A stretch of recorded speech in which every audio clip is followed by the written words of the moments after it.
आज हम इस वीडियो में बात करेंगे कि स्ट्रोक क्या होता है और वो कैसे होता है। स्ट्रोक, ब्रेन में दो तरह का स्ट्रोक होता है। अगर हमारी ब्रेन की खून की नसें फट गई हैं जिसके करके हमारे दिमाग के अंदर खून फैल गया है, जिसको हम हेमरेजिक स्ट्रोक बोलते हैं, या फिर दूसरा स्ट्रोक के जब हमारी जो खून की नसें हैं जो दिमाग के अंदर ब्लड सप्लाई लेकर जाती हैं, उन नसों के अंदर कोई खून का थक्का जम गया है जिसके करके वो ब्लड सप्लाई ब्लॉक हो गई है और जिससे आगे हमारा खून नहीं पहुंच पा रहा है, जिससे कि हमारे जो ब्रेन के सेल्स हैं जिनको न्यूरॉन्स बोलते हैं उनके अंदर ऑक्सीजन और न्यूट्रिशन प्रॉपर नहीं पहुंच पा रहा है, जिसके करके वो सेल डेथ हो जाती है, न्यूरॉन्स हैं वो डाई हो जाते हैं, जिसको हम इस्कीमिक स्ट्रोक बोलते हैं। तो इसको हम बोलते हैं कि स्ट्रोक क्या है। स्पेशली जब हमारे इस्कीमिक स्ट्रोक में जब हमारे ब्रेन की ब्लड सप्लाई किसी भी रीजन से ब्लॉक होगी, खास करके जब ब्रेन का खून का थक्का जम जाता है तो एकदम से हमारे ब्रेन की ब्लड सप्लाई ब्लॉक हो जाएगी, जिसकी वजह से आगे की सेल डेथ होनी शुरू हो जाती है। एंड जैसे कि अगर हम हमारी स्टडीज़ के अकॉर्डिंग देखें तो स्टडीज से हमने पाया है कि अगर हमारे ब्रेन की ब्लड सप्लाई ब्लॉक हो जाती है तो एवरी मिनट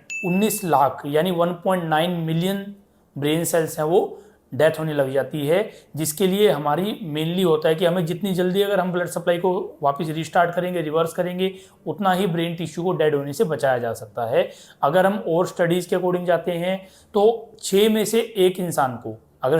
स्टैटिस्टिक्स के अकॉर्डिंग देखते हैं कि 6 में से 1 इंसान को स्ट्रोक होता ही है, और अगर 3 लोगों को स्ट्रोक हुआ है तो उनमें से 3 में से 1 इंसान को स्ट्रोक इतना खतरनाक हो सकता है कि उनको जान को खतरा हो सकता है, और जो बाकी 2 लोग हैं उनको हो सकता है कि लाइफ लॉन्ग उन्हें पैरालिसिस या फिर डिपेंडेंसी पे रहना पड़ेगा। तो इसीलिए स्ट्रोक बहुत इंपॉर्टेंट है। एंड स्ट्रोक के अंदर टाइम सबसे बहुत इंपॉर्टेंट है, क्योंकि अगर हम जितनी जल्दी जो हमारी ब्लड सप्लाई ब्लॉक हो गई है उसको जब तक हम नहीं खोलेंगे उतना ही टाइम में वो सेल डेथ होता चला जाएगा। अब हम बात करते हैं कि स्ट्रोक कैसे होता है। स्ट्रोक के वैसे बहुत सारे कारण हैं, जैसे कि जेनेटिक फैक्टर्स होता है। इसके अंदर हमने देखा है कि जिनकी फैमिली हिस्ट्री होती है उन लोगों को चांसेस बहुत ज़्यादा रहते हैं। साथ में डायबिटिक, हाइपरटेंसिव पेशेंट्स होते हैं, उन लोगों को, ओल्ड एज, जिन लोगों का हाई कोलेस्ट्रॉल लेवल्स हैं उनके अंदर खास करके हमने देखा है स्मोकर्स, क्रोनिक एल्कोहलिक्स, इन